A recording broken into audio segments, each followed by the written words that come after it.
Hello, friends and family. Well, probably not family, but friends at least. People who have gotten one of my copies of How to Win Friends and Influence Enemies, and you've gotten this copy signed. I'm going to have to be honest with you guys. I don't have the world's best signature. Okay. I've been working on it. I've been trying to get a better signature than I had before. And now it's presentable at least, but the good thing about that is that people will know that it's actually me because it looks like a Will Witt signature. I should have been a doctor with my handwriting. So I'm joined here with Amala Hi, guys. Ekfanobi, who co-hosts my show, Will and Amala Live. We do it together every single day at 2:30 p.m. Pacific, 5:30 p.m. Eastern on the PragerU YouTube and Facebook channel. We also do a lot of other content. So she's going to be helping me moderate today. And so a lot of you guys sent in your questions. If you got one of these signed copies, you're watching it now, and I'm going to be answering your guys' questions. But first, I want to talk about the book a little bit and why I made this book and why I wrote this book and why I think it's important. I wrote this book because you guys have seen my videos where I go around and I talk to people all over the place and ask people questions and are trying to change minds. And I didn't want to be the only one doing that. I wanted all of you guys to be able to do that too. And I've heard going and talking to thousands of leftists, you hear the same arguments a lot of the time. And all the time I spend on Twitter and on social media sites with leftists and reading leftist content, I know what the left is going to say before they say it. And so I took in my book, I took all of the biggest leftist arguments and I gave you the tools on how to actually break them down, change minds, and vanquish evil. When I say vanquish evil, I don't mean that lightly. I think a lot of the ideas that the left have are evil. And I think that the left has ruined almost everything it touches. This is like a Dennis Prager quote there. The left ruins everything it touches. And so my book is to take people who might be struggling with their politics, might be thinking that they're on the left, and you can actually change their mind, and also your tools to fight back against people whose minds will never change, but you're able to transform the people around them. So that's really what the book is about. There's 17 different chapters. Each one is on a different political or cultural topic. There's one on climate change. There's one on racism. There's one on police brutality, cultural appropriation. Capitalism. There's tons of them. So pretty much if you have a question about some sort of ideology or some sort of political topic, there's probably a chapter on it in my book. So let's say it's Thanksgiving dinner and your aunt is starting to really annoy you. And she starts talking about, how the earth is going to end in 12 years. You run up to your room, you grab my book, you flip to the page to the chapter on climate change, you read real quick, get the right questions, the right information, and then you go back down and you own your aunt, okay? You own her with facts and logic, okay? All right, folks, facts and logic, okay? You understand? You got Ben Shapiro in here. And that's what you have to do, okay? But it's like your guide to actually changing people's minds. So that's why I wrote the book. I think it'll be very helpful for people. I think a lot of conservative books out there are kind of just a diagnosis on what's wrong with America. I have tried my best to give an antidote, a solution to the problems in America today. Awesome. Amazing stuff. And your book is selling and it's selling quickly. You've already hit on Amazon on the top sellers list. So we want to get them higher on that. Now we've got some questions here that you guys submitted. And this one kind of focuses on your tagline on your book, taking on liberal arguments with logic and humor. Mm-hmm. Often the logic is really easy. The humor part is a little bit more difficult. So this is a question. I know you know that first. I do know that firsthand. The humor part. Will is the funny one of the two of us. So this question is from Sandra from Richlands, North Carolina. She says, I frequently try to lighten heavy conversations like politics with humor, especially when I'm speaking with friends or coworkers who have opinions that differ highly from my own. Sadly, I often find my comments being considered sarcastic or as some other form of insult. Do you ever have this problem? And how do you believe it could be resolved without simply pretending to agree with somebody with opposite views? I very much look forward to reading your book, and thank you for your time. Thank you so much for that question. Yeah, I get in trouble a lot for for jokes and stuff too. But that's what happens. That's when you're in this type of field. Think about comedians who come and they say things that are offensive. And people, of course, are going to get sometimes offended by the things you say. But that's why comedy is the last frontier. And that's why the left wants to destroy comedy, because comedy has a way to bring people together that not really anything else does, because you can say something maybe a little bit offensive or off color, but it's true and it makes people laugh, and then they have their minds changed. So yes, people will get offended sometimes when you are being quick-witted and clever and say something sarcastic. That's definitely true. But in my opinion, I think it's worth it to still do that, because there is almost no better way to bring people to see truth than by making them happy. I think that people come to see truth through happiness, through joy, through laughter. You know, I became a conservative through happiness and joy. I wasn't a conservative because I was angry. I was a conservative because I wanted to see the world become a better place, and I was happy about it. I used to watch old Gavin McInnes videos back in his heyday on Rebel News, and the dude was hilarious. I mean, he would joke about things and talk about, you know, political stuff in a funny way, and I loved that. And he was like a huge inspiration for me, getting into everything I'm doing. And I think that it really is the way to change minds, through a lot of humor, through a lot of being clever. And again, for all you guys who are out there who say, well, I'm not that funny, you know, not talking about me, I'm obviously funny, but some of you other guys who are like, oh, I don't know how funny I am, then it takes practice. You know, you keep talking to people and having conversations, and you get better at being more quick-witted and clever with things. And then, you know, just like a comedian uses the same jokes in 10 different cities on a tour and uses the exact same set, you don't have to feel like every single time you're talking to someone you need to use different jokes or, you know, different tactics. The tactics in my book work, and you can continually use those tactics over and over again. Amazing. Now, this next question is from Lacey in Dayton, Nevada. She asks, for you, Nevada. what was the most in Nevada? Yes. For you, what was the most difficult aspect of writing your first book, and how did you get past that particular obstacle?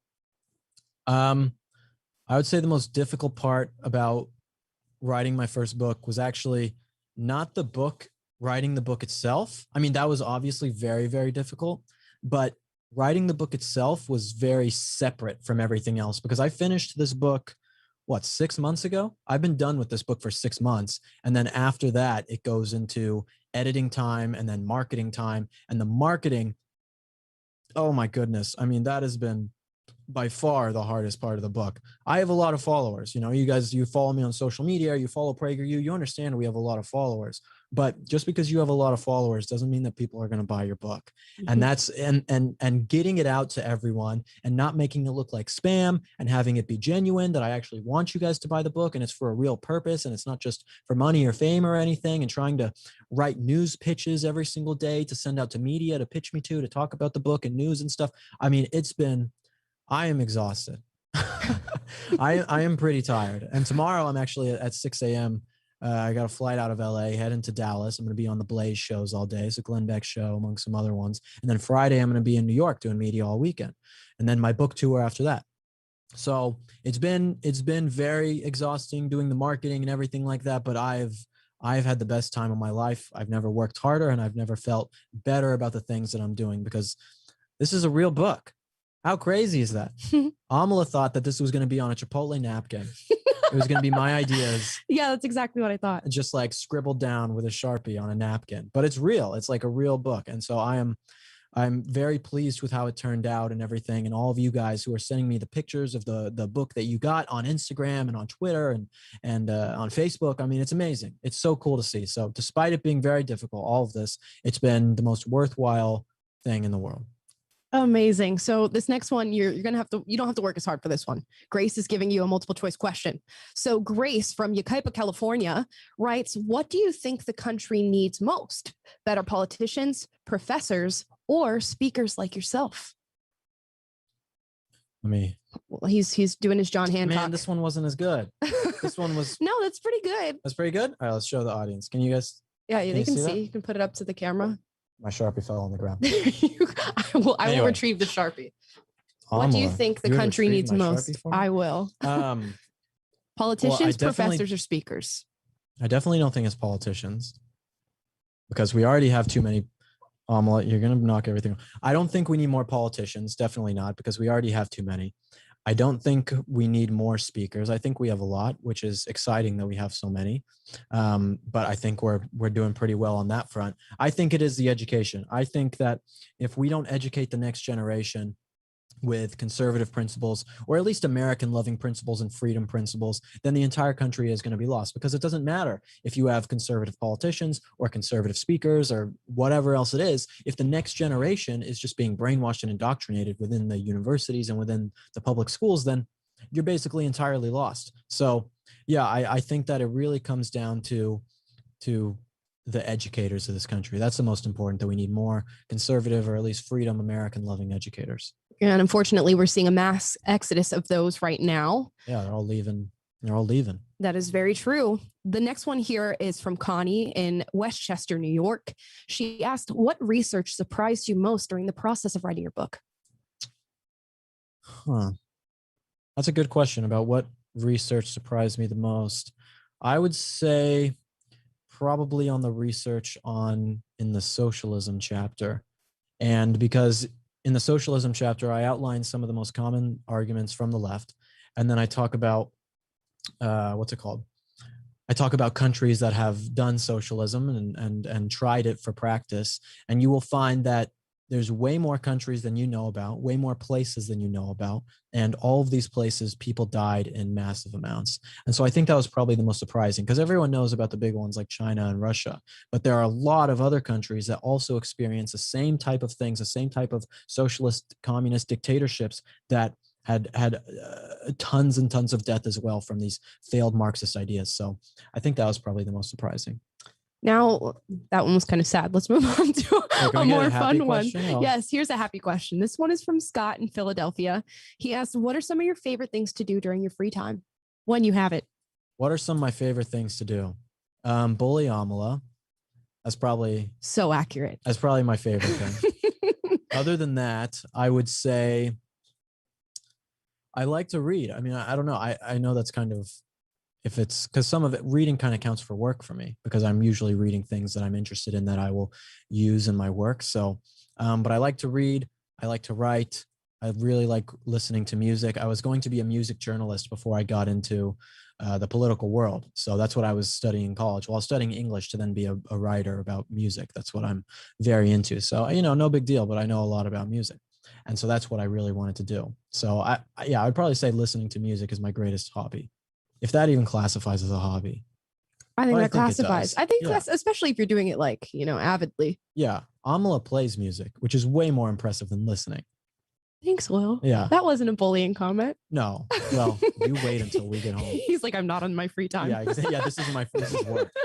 When I have some free time, I'll be bullying you hard. Here's a question from Christina in Remsenburg, New York.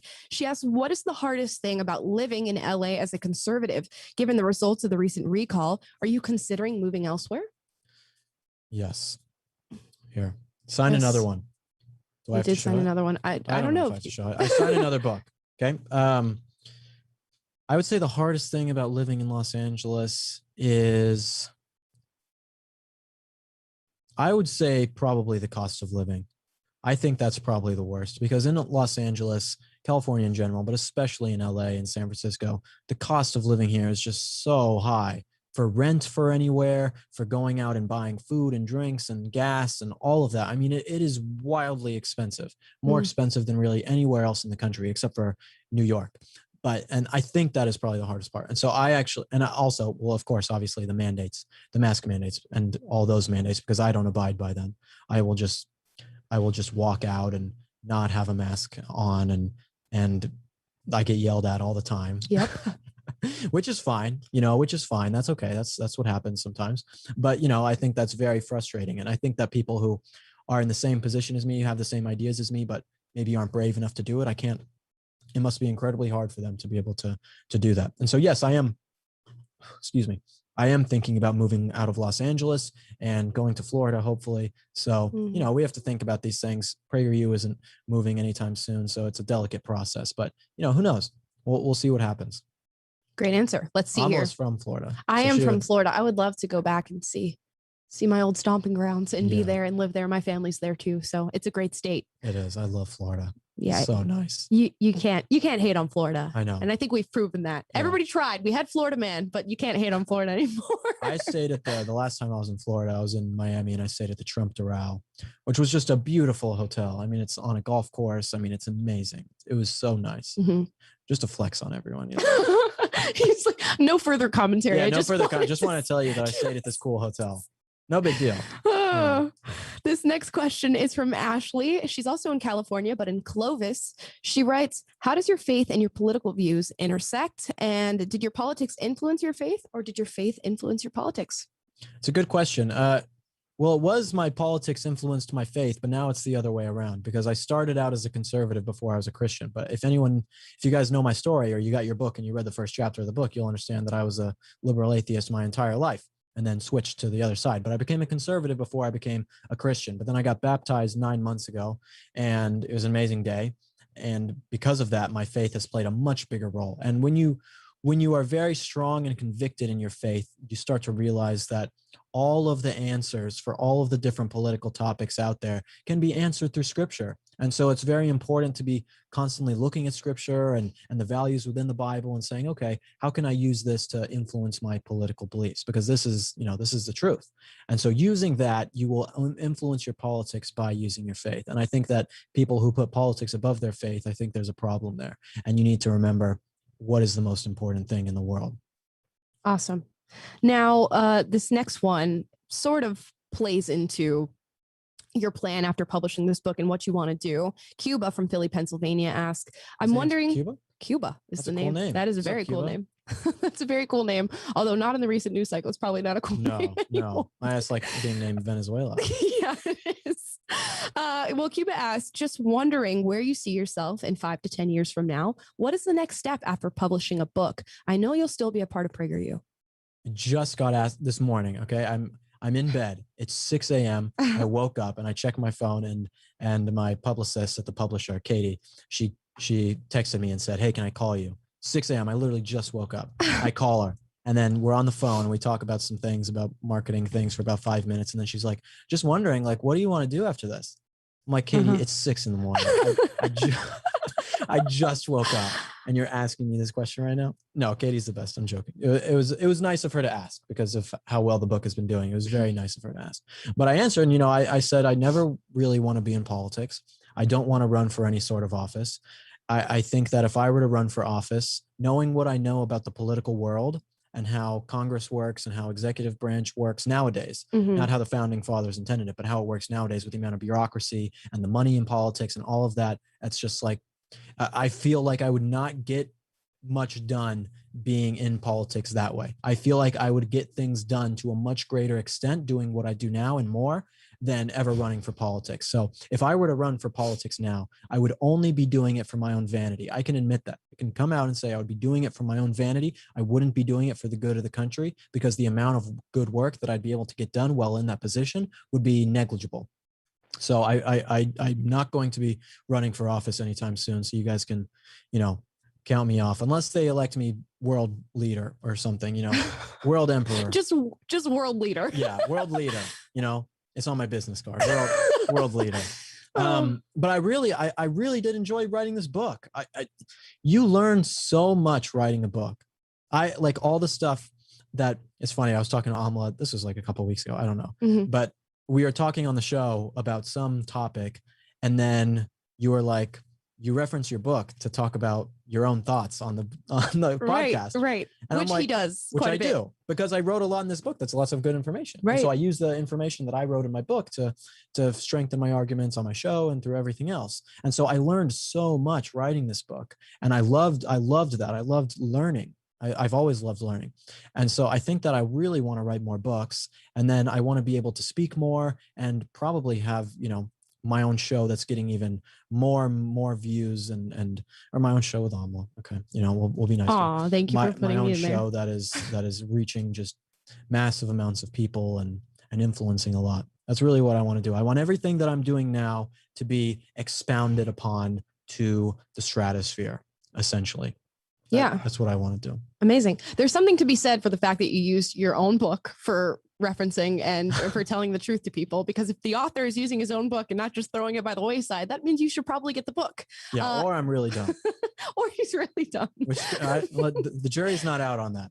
Okay? If I'm the jury, I'd say it's a good sign. Now, and if you guys are seeing Will signing these books and you're thinking, I want a book that's written by Will Witt and signed by Will Witt, you can still purchase one. There's still some available. You can go to the description underneath this event, click order now, and actually get an autographed copy of the book. So that's pretty cool. Now, this one's going to be a very, very in-depth answer, Will. Very, very important. This is from Kevin in Farmingdale, New York. He says, pancakes or waffles? Neither. Neither. Pancakes and waffles are both horrible foods to eat. Okay. I don't really like either of them. I would choose pancakes if you bent my arm and said you have to eat one, I would eat chocolate chip pancakes. Okay. But other than that, I just don't think either of them are that good. They're not very flavorful. I would much rather have a steak. They are avenues for other flavors. You put things on them to make them taste good. Well, then It's why much even like eat chicken. I don't know. No, chicken you can make taste way better than a pancake. Well, yeah, I agree. But with seasoning, it's just like a... You don't season a pancake. No, but It's you a know what I pancake. mean. A pancake is plain until you put things on it. So Yeah, is but chicken. it's different. It's much different. Omelette, you are ruining your credibility I'm so on sorry. this stream. Well, I didn't write the book, so it's okay. How to Win Friends and Season Things. That's the next edition. Oh yeah, I feel stereotyped by that, but I'll take it. Sure. Next one is from Michael in Louisville, Kentucky. He said, "What are some lessons that you want your readers to take away after completing your book?" I want people to take away that it is not necessarily you changing the mind of the person who you are talking to. It is them changing their own mind because they can't answer the questions that you give them. I think that that's really important. I think it's important to remember and not be so vain when going and talking to people and thinking that you have all the answers. Of course, you have a way of thinking and you are asking questions in a way to get them to more understand your way of thinking, but let's not all think that we know everything all the time. I think that it's important to know that the questions that you are asking people is opening people's eyes to a new way of thinking because they can't answer the questions. Your questions have facts within them, and then they also end with something that they need to answer so that they are not just on the offense trying to battle you point for point, fact for fact. They are trying to answer the question that you give them and have their mind changed. So I think you need to take that away from the book and realize that the strategies in here that I wrote about are that's how you do it. Amazing. Now, every hero has an origin story. Daniel from Dallas, Texas wants to know, how did you get started at PragerU? Well, you have got in the book, and the first chapter of the book, I outline in great detail my origin story. It all started when I was bit by a radioactive spider, and then the aliens attacked. As it happens, that's normal. As it does for us all. No, I mean, I got started.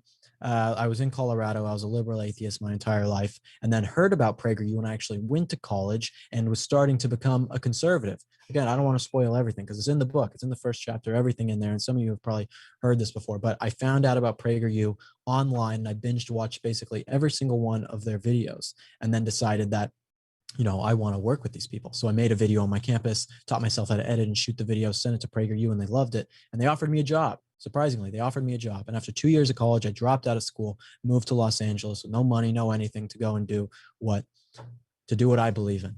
And now I'm doing what I believe in. And I couldn't be happier. You can read more about that by getting this book, How to Win Friends and Influence Enemies. If you want it signed, you can still order that. It's in the description down below.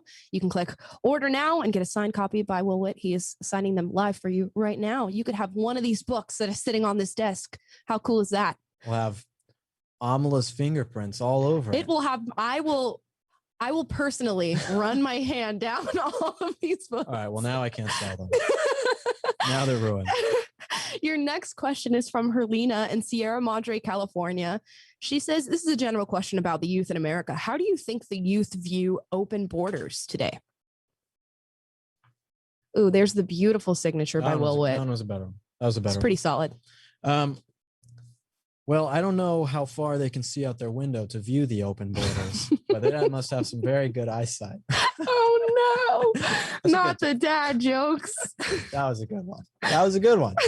I think that people who are young view open borders as a good thing. I think that the immigration crisis has been turned into something that even people on the left, like you go back in time, and even in the early 2000s, you had people like Hillary Clinton, Barack Obama, and others say, we know that when illegal immigration increases, Bill Clinton too, when we have illegal immigration increasing, we know that wages go down in America. They knew this. All of the unions in America were against illegal immigration. Cesar Chavez, who's labeled as this left-wing hero, was against illegal immigration. He was totally against illegal immigration. Cesar Chavez, there's boulevards all over Los Angeles. I think there's like 50 schools in Los Angeles named after Cesar Chavez, something like that, or in California. And Cesar Chavez used to go to the border and beat up people trying to cross the border illegally. Because, he was the great, public unions guy trying to get people to, is like a si se puede, yes, we can. with Cesar Chavez's thing. And he would go to the border and beat up people trying to come in illegally and send them back across the border. I mean, not saying that's a good thing, but I'm saying that like the people who are the left, the left used to be these very anti-illegal immigration people, but now it's completely changed. Mhm. It's completely changed into now illegal immigration is a civil rights issue of our time. Even in 1975, Joe Biden, when he was senator of Delaware, he said when there were refugees coming over from Saigon, he said, why are we taking in all these refugees? Don't we aren't vetting these people. Who are these people? And like even Joe Biden questioned it back in the day. Okay. So this was happening.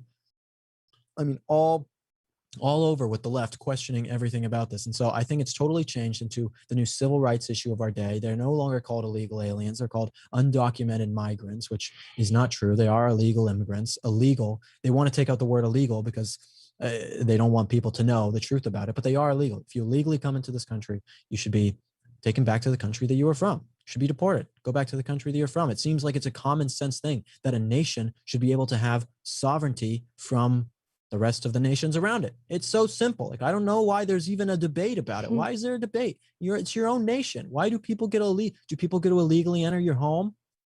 It's your sovereign home. No one has a right to go in there. If this is your nation and you pay taxes to live in this nation and someone comes in who didn't pay any taxes and just jumped over the border, that doesn't make any sense. So it doesn't make any sense that this is like the biggest thing for the left. And the only reason that I can see it being happening or why it's happening is for a new generation of voters for the left. And so they want these people to come into this country because all these people who come in from the southern border all vote for Democrats. And this is their new voting bloc. The politicians know that, there aren't illegal immigrants moving into Nancy Pelosi's neighborhood. They're not moving into Maxine Waters' neighborhood.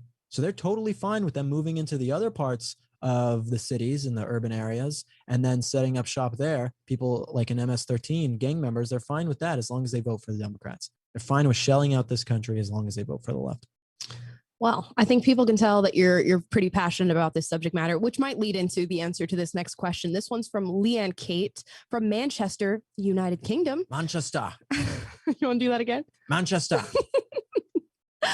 That was great. She asked, hello, Will. I just want you to know that I love you and thank you for everything you do. My question is, what gives life meaning for you? Thank you. Wow. Your love gives my life meaning. Oh, you hear that, Leanne? Hello, Manchester brother. Nice, isn't it? That is despicable. That was okay. It's not my best. I can do better accents. That one wasn't my best. All right. You guys have heard me on the show do better accents. What gives my life meaning? I mean, obviously my faith is a huge key in that, and that gives my life meaning, but I talked about that a little bit before. I would say passion. That's kind of a strange answer. Amal and I were talking about this the other day, actually.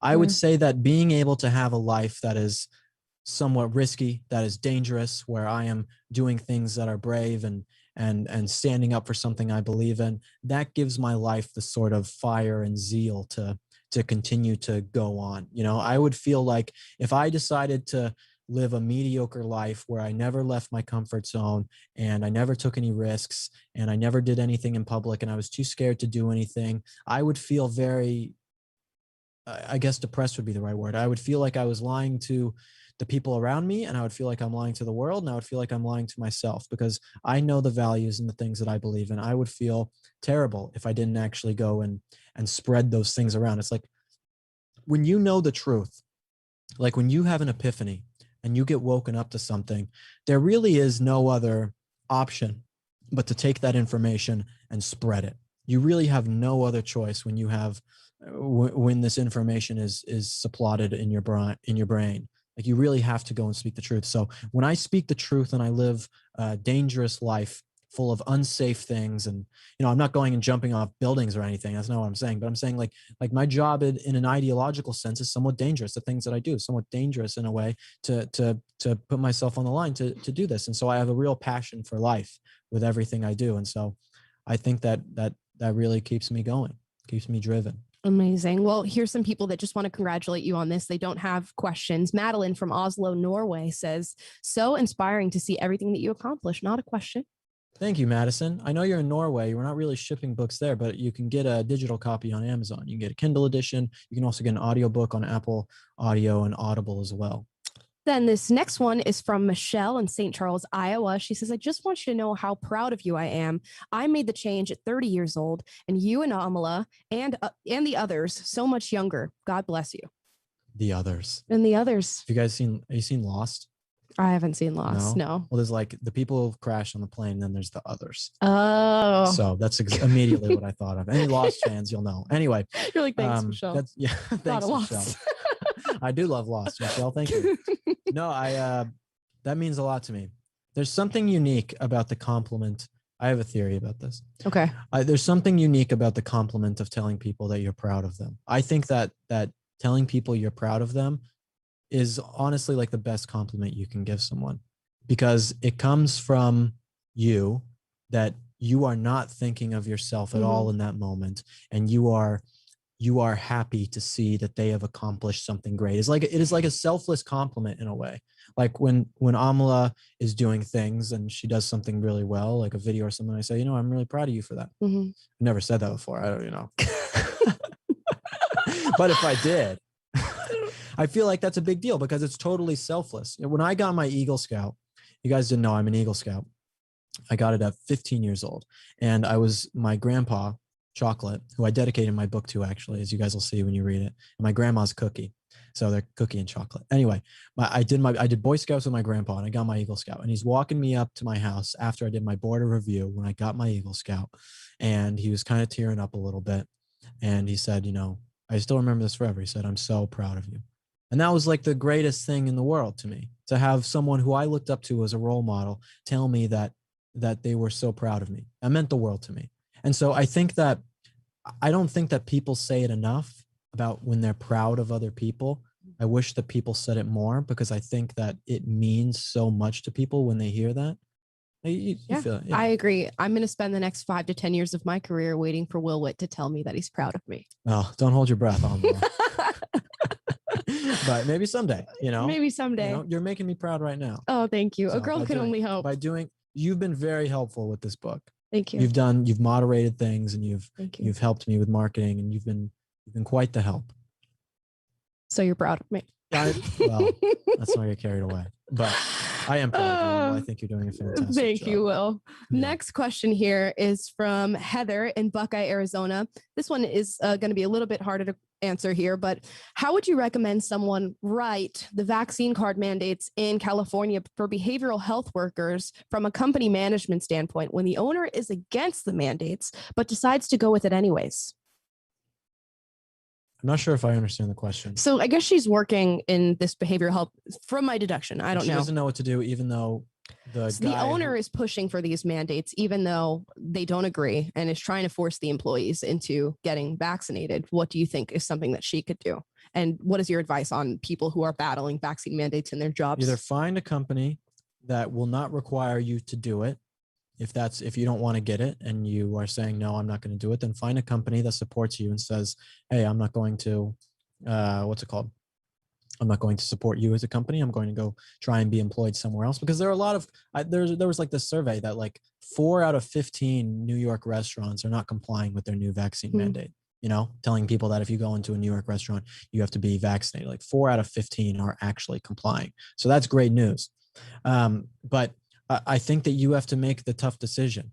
No one said it was going to be easy. Okay. I tell people this and I say, you have to make tough decisions. And sometimes people will say like, well, you're a political commentator and you do this for a living and PragerU's conservative and they're not going to make you do it and all that. And I'm like, yeah, that's true. You are right. You are very right. I understand the position that I am in to come and tell you all of this. But regardless of being in that position, I am telling you, I think the truth, and I think it's the truth when I say that these decisions are very hard, but that they are worth it. And that you don't want to be someone who sacrificed a part of yourself for somebody else. You will regret it forever. I've been in that position. I've done things where I've sacrificed my values before, and we all have, things that we said we wouldn't buckle on, and then we buckle on it, and then we feel bad about buckling on it afterwards. And I have now since then refused to do that, which gets me into trouble. But sometimes trouble will find you when you stand up for truth and you stand up for your values. So I understand it's scary. I know it's hard, but you got to make that decision. I can't tell you what to do, but I'm telling you what you should do, and you got to make that decision yourself. I think we're going to do one more question, guys. I think one more. Yes, we so are. One more make question. Make it good. I will make it good. We have one more question here. And just another reminder, if you guys don't have your signed copy of How to Win Friends and Influence Enemies, Taking on Liberal Arguments with Logic and Humor, written by Will Witt, and you want one signed, you can still order one. Down in the description beneath the video, you can click order now and get yourself a signed copy by the Will Witt. We're watching him sign them right now. Now, this last question is something that we talked about earlier on our show today, actually. This is from Jordan in Kalispell, Montana.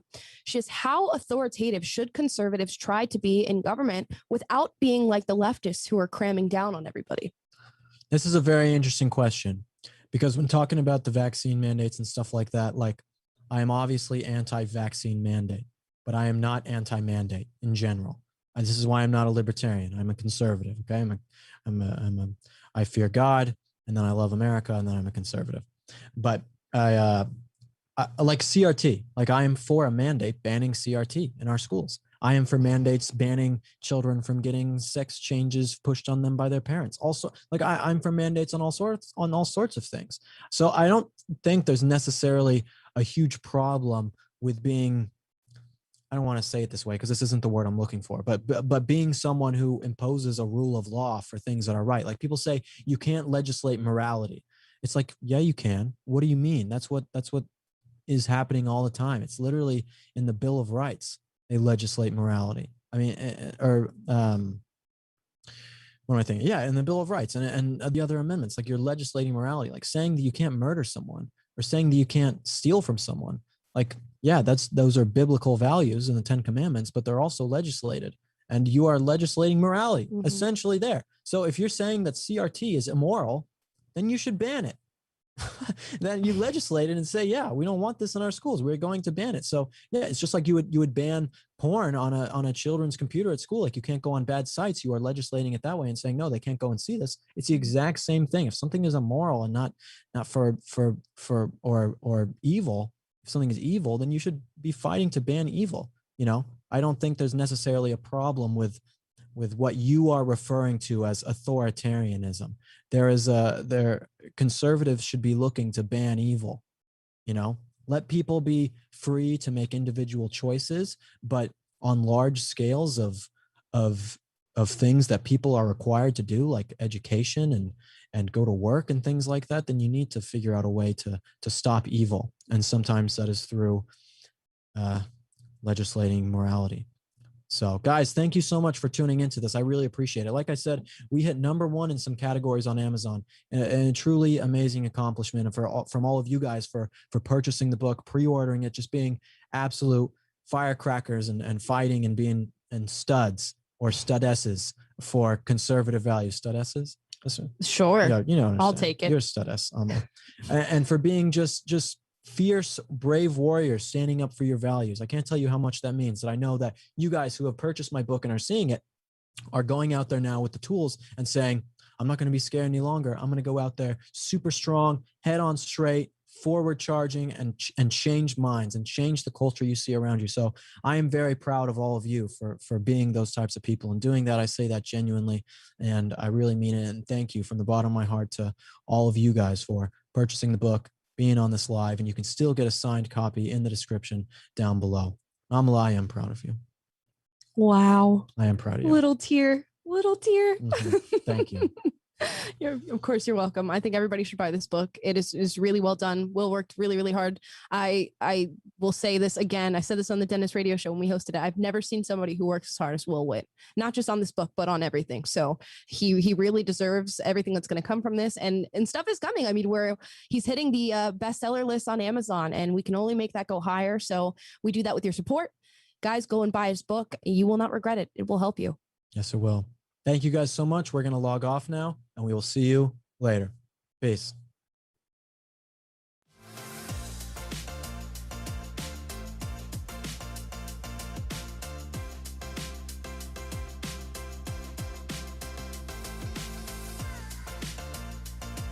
Hey, this is John Acuff, New York Times best-selling author of 7 books and someone who's done a live signing. If you like the one you just watched, make sure you check out our YouTube channel. It's full of amazing authors having great conversations and signing books for viewers just like you. So make sure you subscribe, and thanks for watching today.